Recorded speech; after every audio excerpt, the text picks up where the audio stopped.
Salve, salve, rapaziada tricolor, companheiras e companheiros de luta e de glória. Aqui está de volta o coletivo Camisa 11, agora nesse espaço gentilmente cedido pelo canal Jovens Cronistas. Esse espaço, JC Camisa 11, estará regularmente agora, todas as semanas, discutindo assuntos do Fluminense, evidentemente, mas da política, da cultura, da tecnologia, assuntos importantes durante a semana. Nós estaremos aqui conversando, debatendo, levantando a bola para que vocês também participem, para que façam contato conosco, dando a sua opinião, fazendo as suas críticas. Nosso time hoje está escalado aqui com o Cezinha no meio de campo, o cérebro do time, tocando a bola de primeira, e avançado lá no ataque, nosso companheiro Celso. Eu sou o Marco e vou distribuir o jogo aqui logo de início para o Celso, sem perder muito tempo. Conversando com ele o seguinte, levantando a seguinte bola. Nós estamos aí com uma CPMI sobre as fake news e agora, recentemente, esse assunto ficou mais agudizado ainda pela ação do Facebook, que andou aí fazendo uma caça a essa quadrilha que se infiltrou nas redes sociais. Isso, em si, já seria uma notícia, mas talvez a notícia maior é que a localização dessa quadrilha é no Palácio do Planalto, em sala contígua à do presidente. Então, é um assédio, um assalto ao coração do poder. E, além do mais, não é só uma questão de localização. Formalmente, vários desses cidadãos são assessores do presidente ou da sua família. Celso, fala um pouquinho para a gente sobre esse assunto, fala como é que você está vendo a conjuntura brasileira atual no combate às fake news. Aí, Marcos, boa noite pessoal. É um prazer poder voltar a conversar com vocês nesse período da pandemia, dessa forma virtual. Quando a gente faz isso no barzinho é bem melhor. Mas vamos tocar, receber essa bola e partir para a área. Fake news, primeiro a gente tem que definir o que é fake news, né? Porque o que as pessoas têm colocado é uma dicotomia, né? Um falso debate entre fake news e liberdade de expressão. Então, fake news vem de uma expressão inglesa, né? Que quer dizer notícia falsa. Né? A gente traduzir ao pé da letra quer dizer mentira. Está havendo mentira, estão mentindo, estão te contando uma coisa que não é verdade. Eu entendo, quando me contam uma coisa que não é verdade, eu chamo de mentira. Então, esse é o raciocínio. Então, porque as pessoas tentam separar fake news dessa coisa da mentira. E mentir, seja lá da forma que for, não quer corresponder à sua liberdade de expressão. Nunca vou chegar para minha mãe e dizer, não, mãe, não foi eu que derramei isso no chão e a minha liberdade de expressão é porque eu posso te dizer isso. Minha mãe, educadamente, me daria uma chinelada onde quer que ela alcançasse. Né? Então, vamos separar a dicotomia entre fake news e liberdade de expressão. Liberdade de expressão é um princípio democrático. Né? A gente entender que faz parte da democracia, a gente está fazendo o que nós estamos fazendo agora, trocando ideias. Não estamos difamando ninguém, falando mal de ninguém. Quando a gente se refere que tem um grupo de assessores do presidente disseminando fake news a partir do Palácio, isso está repercutindo em todos os meios de comunicação. Não saiu da sua cabeça, Marco, não saiu da minha cabeça.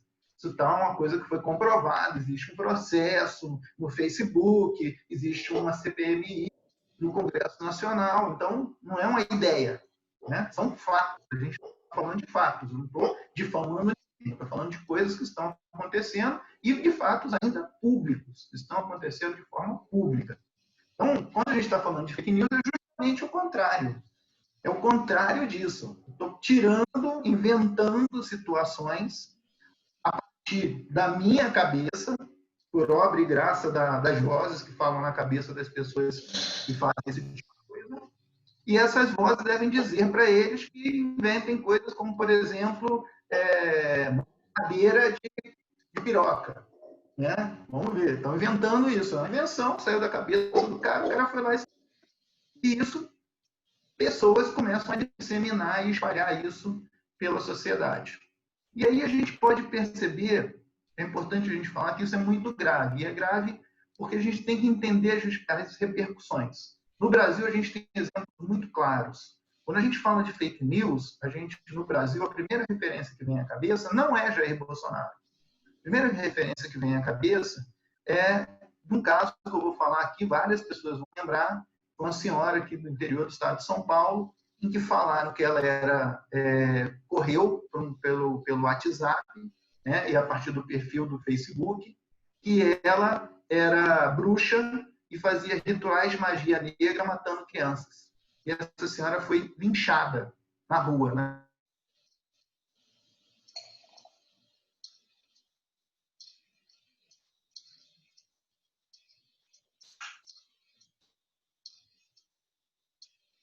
Na frente da família dela, na frente dos filhos. Lincharam, isso não tem nada a ver, não existia esse tipo de ritual, não fazia esse tipo de coisa, não tinha pé nem cabeça. Então, começa que fake news não está sempre relacionado com política. Pode estar relacionado com a sua vida pessoal, com aquilo que você faz no seu cotidiano e alguém, para te prejudicar, inventa uma mentira sobre você. Celso, é a coisa. A prática da fofoca, do boato, são coisas ancestrais. Né? Aqui no Rio mesmo, o pai do atual presidente da Câmara, César Maia, ele se especializou em criar o que ele próprio batizou de factoide. Era uma coisa, era uma mentira, e que ele usava em seu benefício, tanto factoides negativos contra os adversários, quanto factoides positivos em relação às gestões dele, e que absolutamente não procediam. Eu acho que a grande diferença agora é isso ser feito de uma forma organizada, sistêmica e com forte base tecnológica, ou seja, com a capacidade de disseminação infinitamente superior. Exatamente, Marcos. A gente tem que fazer essa diferenciação. Primeiro, eu estava definindo o que é, para a gente desmembrar isso da dicotomia de liberdade de expressão, que é o discurso quando tem 50 projetos tratando de fake news no Congresso Nacional. E aí, quando você vai ler, você vai ver que a maior parte das considerações estão falando ou sobre direito à privacidade ou sobre a liberdade de expressão. E, se você for analisar, essas são incongruências falsas. Né? Eu acho que uma das características que tornam esse tipo de coisa perniciosa é o que você acabou de falar. É a gente ter quadrilhas, pessoas pensando exatamente o que vão fazer para atingir um objetivo com essas fake news. Né? Isso não é uma teoria da conspiração. Né? A gente tem um caso também de relevância internacional, que é da Cambridge Analytica. Né? Se você fizer uma pesquisa da Cambridge Analytica aí na internet, você vai ver que existe um processo que corria no Reino Unido sobre isso. Existem mais de um documentário, inclusive um documentário na Netflix, que chama Privacidade Hackeada, e você vai conhecer um pouco mais do que foi o processo da Cambridge Analytica. Mas era exatamente o seguinte: era uma empresa especializada no que se chama inteligência eleitoral ou inteligência de mercado, como alguns querem entender. Primeiro, essa tecnologia saiu para atender o mercado, atender venda de produtos. E depois essa tecnologia foi adaptada da venda de produtos para vender candidatos, então fazer política. Tá? Que tecnologia é essa? É uma tecnologia que capta através das informações que a gente dá de graça, via aplicativos tipo Facebook, via Instagram, redes sociais de uma forma em geral, que esses aplicativos, o que eles fazem é retomar dados seus. Todo mundo já entrou, fazer uma pesquisa sobre uma viagem de férias com a família e depois começou a receber centenas de informações sobre agência de viagem, hotéis e tudo isso. Então, é a mesma tecnologia. Para te convencer daquilo, vai criando um perfil psicológico seu a partir das suas tomadas de decisões, do que você decide, e muitas vezes são pequenos aplicativos que são colocados dentro do Facebook, que ele, para envelhecer, um dos casos mais famosos. Você entrava nele, ele captava uma série de dados seu. Um aplicativo bonitinho que saiu para você botar orelhinhas. Você pode perceber que quando você vai entrar naqueles aplicativos, se você for ler o termo que está explicando ali o que ele vai fazer, o que vão fazer com seus dados, você não assinaria. Porque ele está dizendo que esses dados vão ser usados de alguma forma para vender a terceiros, utilizar a terceiros. Está escrito, a gente aceita sem ler e faz. Por isso que temos uma segunda dicotomia, que é falsa dicotomia, que é a questão da privacidade. Né? Então, uma das grandes coisas quando você está falando, por exemplo, dessas quadrilhas, quando você está falando desse fim, é dizer que, olha, não vamos permitir que sejam rastreados os perfis, ou sejam rastreadas as mensagens do WhatsApp, porque isso seria uma invasão de privacidade. Então, vejam bem, quando eu estou dizendo isso... Celso, perdão, em relação à invasão de privacidade, trata-se de uma outra questão também, de alguma forma, relativizada, naturalizada. A invasão de privacidade é feita, né, de tal forma, né, seja nas redes sociais por essas empresas com esses interesses, seja na geopolítica, invadindo o e-mail da ex-presidenta Dilma, que as notícias por exemplo, em relação à invasão do e-mail da presidenta Dilma, foram dadas com uma naturalização do que ocorreu, e eu assisti repórteres da Globo News, de alguma forma ridicularizando a indignação de alguns dirigentes, de alguns elementos do governo, porque, segundo os repórteres, segundo a Globo News, tratava-se de um expediente, de um procedimento absolutamente banal e usual hoje. A indignação era meio que caipira, meio demodê, porque isso virou a praxe. Cezinha, e aí já é uma outra coisa, né? Uma questão de índole, né? De entender a própria privacidade das pessoas. A questão é que hoje a gente tem um grupo de pessoas que é contra regulamentações específicas da fake news,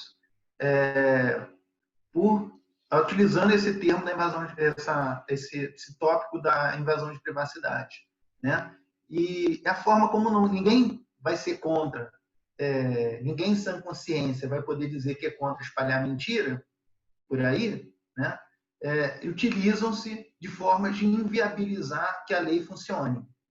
Mais ou menos o que acontece no Brasil, o racismo é crime. Né? Racismo é crime da cadeia, prisão inafiançável. Né? Lei CAO. E a gente não vê pessoas sendo presas por racismo no Brasil, embora seja um país extremamente racista. Por quê? Porque a maioria dos casos é enquadrada como injúria racial. Exatamente. Uma filigrana que, ao invés de caracterizar que aquela pessoa está sendo objeto de racismo, não, aquilo se refere à raça. Então, é uma coisa genérica, não é específica. E aí, isto não tem o peso do crime de racismo. E mais espantoso, Marco, é que eu já ouvi quem defendesse comportamentos racistas com o argumento da liberdade de expressão. E a minha liberdade de expressão? Pois é, exatamente. É por isso que eu esse tema aqui, porque é um tema que é fácil a gente entender onde é que está a filigrana, a aplicação da lei. Existe a lei, mas a lei não se aplica por causa da filigrana, e essa filigrana tem interesses. Antes das eleições, o Jair Bolsonaro teve um processo arquivado por 3 juízes brancos, porque ele cometeu crime, na minha opinião, cometeu crime de racismo a se referir às pessoas quilombolas como animais, né? Pesando em arrobas e coisa e tal. Então, se ele tivesse sido condenado, a gente não estaria passando pelo que nós estamos passando hoje, né? Mas 3 juízes brancos o inocentaram, né? 3 homens brancos o inocentaram. Né? Em contrapartida, ele contratou aquele cidadão ridículo, aquele negro, que fica pagiando ele, e para ele demonstrar, para ele explicitar que não tem problema nenhum. Então, ele tem um negro que se elegeu, inclusive, foi o quê? Vereador, deputado, sei lá, pelo PSL, e que, então, aquilo é a demonstração. Aliás, costumo dizer isso, todo racista alega que tem um amigo negro, né?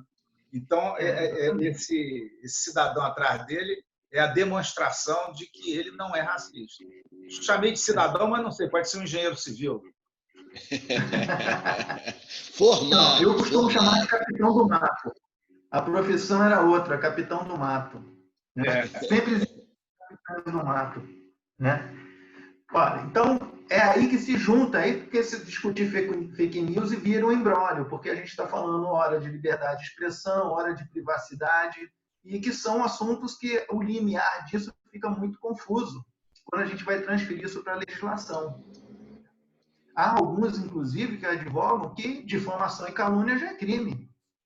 Para que eu preciso de mais alguma coisa para ter difamação e calúnia? Né? Para caracterizar com difamação e calúnia. Na verdade, os projetos sérios que estão no Congresso, o que eles procuram é a forma de viabilizar a lei. Por exemplo, o Instagram, o WhatsApp é um aplicativo que ele escreve lá para você. Essas mensagens estão criptografadas de ponta a ponta. Então, não tem jeito de você saber o que eu estou mandando a mensagem para você. Teoricamente, não tem jeito de ninguém saber o que eu estou mandando para você, além de você mesmo. Mas, além disso, tem uma outra coisa, que é saber quem mandou a mensagem para alguém. Se eu fizer um print do meu celular e quiser usar isso num processo para poder te processar por difamação e calúnia, não basta o print do meu celular. Eu vou ter que provar que essa mensagem foi você que me mandou.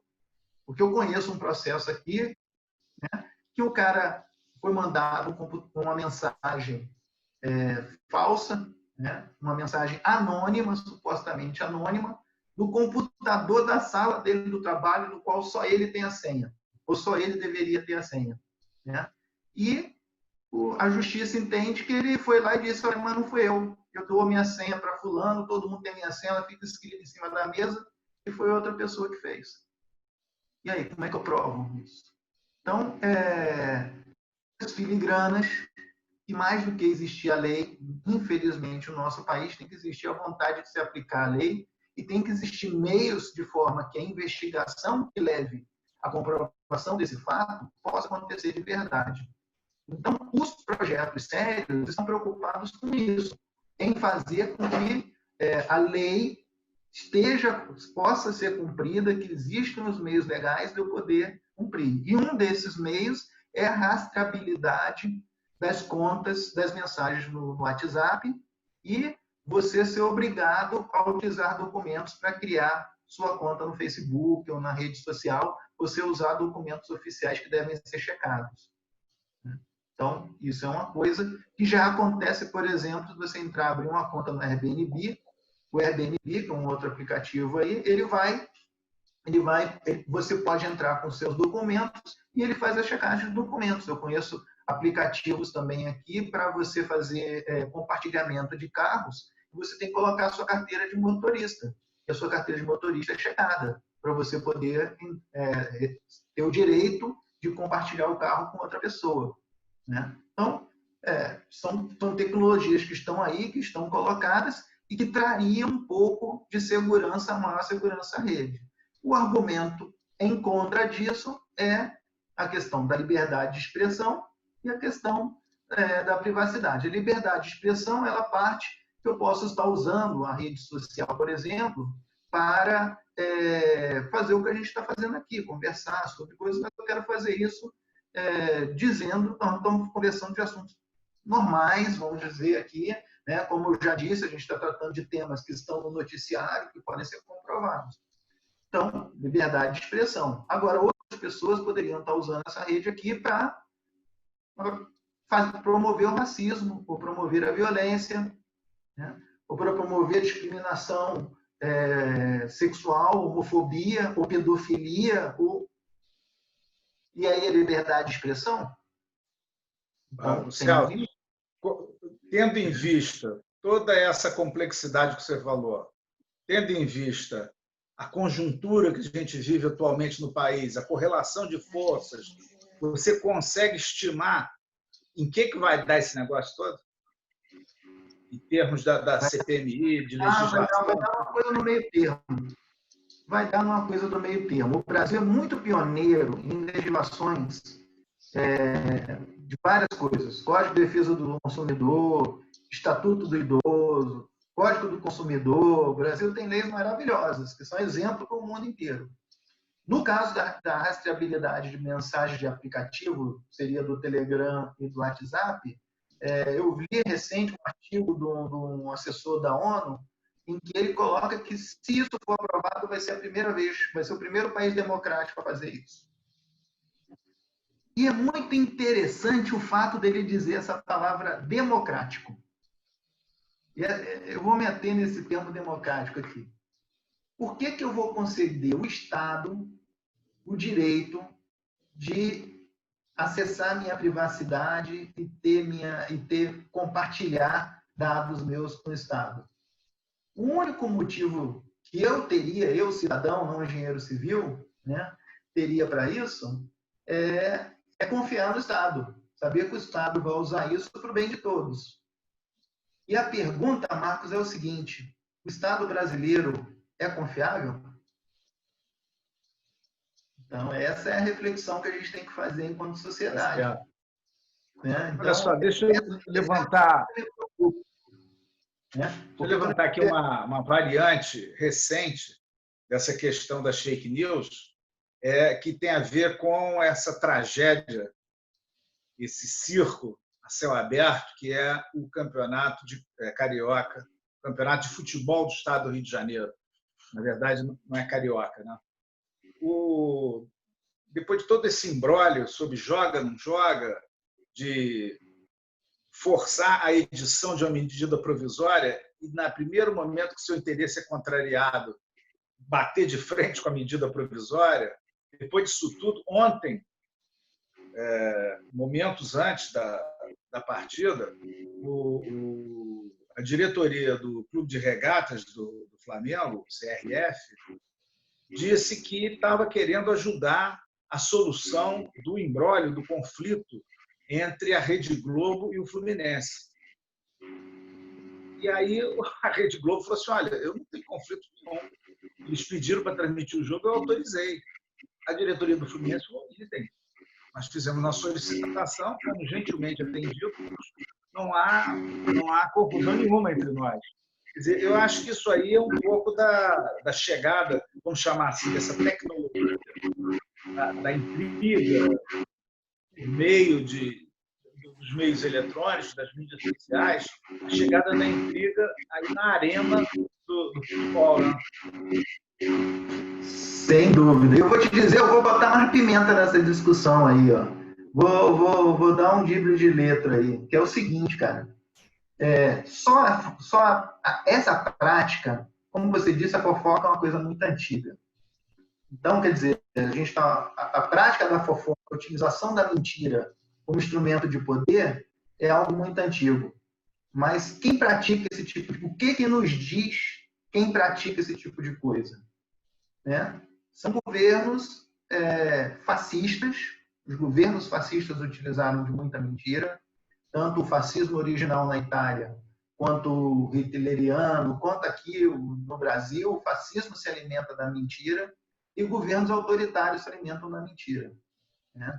Se a gente for lá em 1984, no livro, 1984, for pensar no Grande Irmão, a necessidade da existência do Grande Irmão era por uma guerra assim, uma guerra que existia há centenas de anos e que nunca acabava. Para as pessoas sempre acharem que elas estão em guerra e por isso precisavam ser controladas porque estavam em guerra. Então, a prática... O inimigo externo é sempre um elemento de coesão, né? Então, a prática da mentira, para esse tipo de estratégia, é a estratégia que fala para a gente, olha, né, não é gente boa quem está fazendo isso. E não é só pela mentira, porque se utilizar desse meio para atingir um determinado fim. E é triste a gente ver que clubes de futebol façam isso, ou dirigentes de clubes de futebol façam isso. Né? Como é muito triste a gente ver que políticos, né, de alto escalão façam isso. Né? Então, isso fala muito sobre essas pessoas. A gente está entrando na reta final aqui do nosso tempo. Vamos aproveitar essa ponte, então. Cezinha, você viu o jogo? O que você achou do jogo? Eu vi o jogo, queria só fazer uma observação em relação ao argumento sofismático, né, que também não é novidade, mas que a rede social incrementou. Eu hoje li um post nas redes sociais de um companheiro tricolor elogiando a postura do presidente do Fluminense, o Mário Bittencourt, em relação à defesa de valores, enfrentando a questão do racismo, a homofobia, Fluminense time de todos, a democracia, a questão da preservação da vida no momento de uma circunstância de pandemia e tal, parará. E aí alguém, né, contraditou ali. Quer dizer que o Fluminense, que sempre não admitia negros em seus quadros, não sei o quê, tem a história do pó de arroz, o Fluminense que fez gol de mão numa decisão do campeonato e comemorou e tal, parará. E aí essa pessoa respondeu, em relação ao gol de mão, não foi numa final de campeonato, foi num jogo sem importância. Em relação ao racismo, a história do pó de arroz, aí ele postou, eu vou postar aqui uma nota, alguma coisa lá que ele postou, um artigo sobre a questão, esclarecendo a questão. E aí o companheiro lá respondeu. Quer dizer, então, que gol de mão, quando não é final de campeonato, pode. Quer dizer, então, que a culpa, então, é da torcida do América e o Moreninho que foi jogar no Fluminense. É uma sacanagem isso. Isso é uma covardia, né? Você descer a argumentação nesse nível. E aí eu fico, então não vale a pena discutir, ou a discussão não acaba, uma discussão dessa nas redes sociais. Em relação ao jogo de ontem, eu fiquei satisfeito com o Fluminense. Primeiro, fiquei satisfeito antes do jogo começar com a postura do presidente e da torcida do Fluminense, subindo uma hashtag não entre em campo. Uma final de Taça Rio, uma final de turno, e a torcida do Fluminense comprou esse barulho e subiu a hashtag não entre em campo. Não era importante. Havia valores, questões mais importantes que a decisão do campeonato. Acabou que o Fluminense optou por entrar em campo por questões contratuais e, enfim, possibilidade de ser apenado, etc. E fez um jogo muito inteligente. O Flamengo é um time que está treinando há mais tempo, um time que tem valores individuais, e o Fluminense apostou num sistema defensivo que poderia ter lhe dado a vitória se tivesse um pouquinho de sorte no primeiro tempo, quando teve 3 oportunidades boas de gol, fez uma. E teve mais chance de gol do que o Clube de Regatas da Gávea. No segundo tempo, o Fluminense cansou. Eu atribuo tem iniciado os treinamentos há menos tempo que o adversário e acabou que sofreu empate. E aí eu até escrevi isso hoje.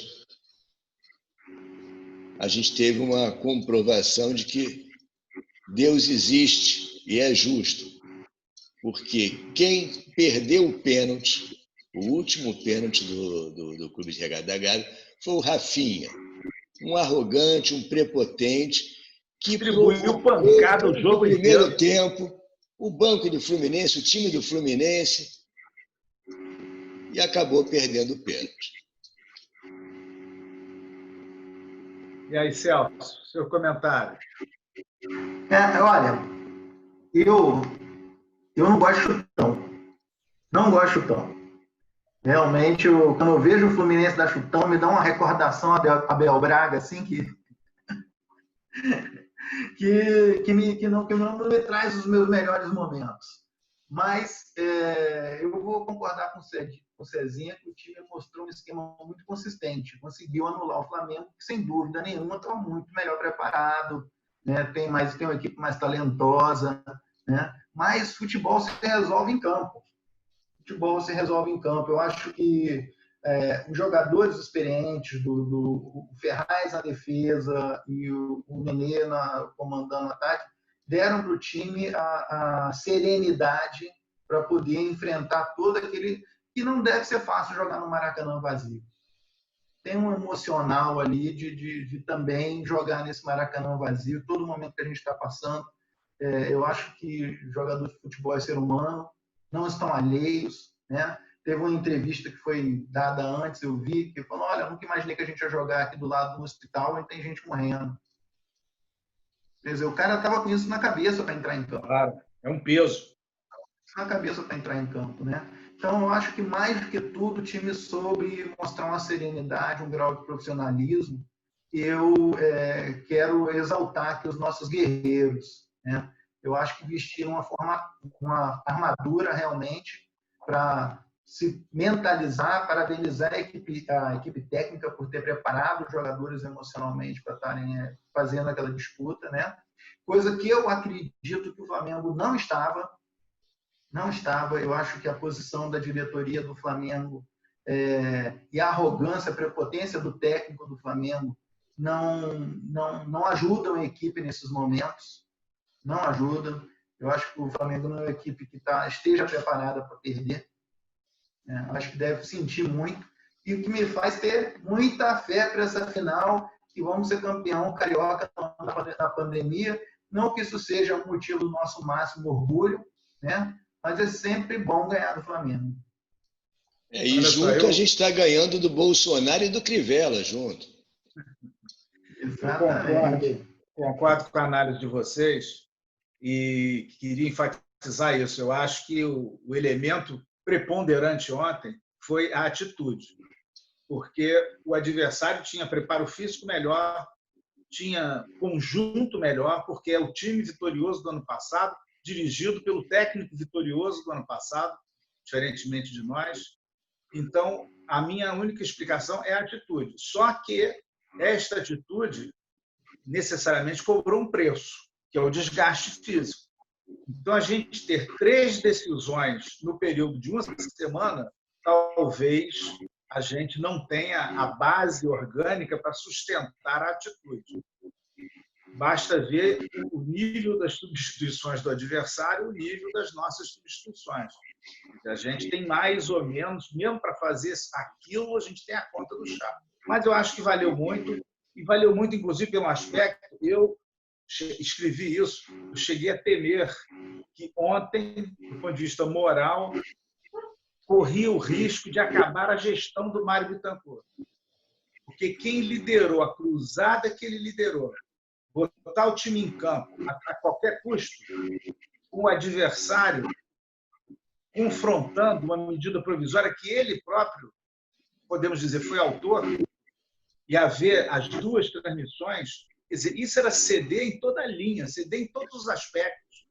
Eu temia que essa gestão, que inicia muito bem, claro que nós temos um período aí que dificulta a análise, porque as coisas ficarem suspensas, mas, de uma maneira geral, sobretudo no nível simbólico, inicia muito bem, eu temi que ontem ela se desmoralizasse absolutamente.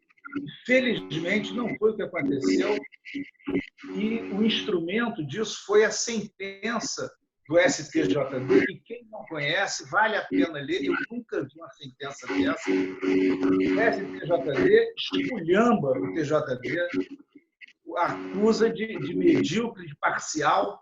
Isso é para botar uma moldura e pendurar na parede lá do clube. Expõe as vísceras de toda essa armação que salta aos olhos de todo mundo, mas que ninguém fala. Tem um acordo tático de reclamar do varejo e de não falar do atacado. A sentença do STJD expõe claramente isso. Isso é uma armação de baixo nível e esse cidadão não tem condição de estar executando o que exerce. Ele usa 3 páginas para falar sobre isso. Vale a pena ler esse tema.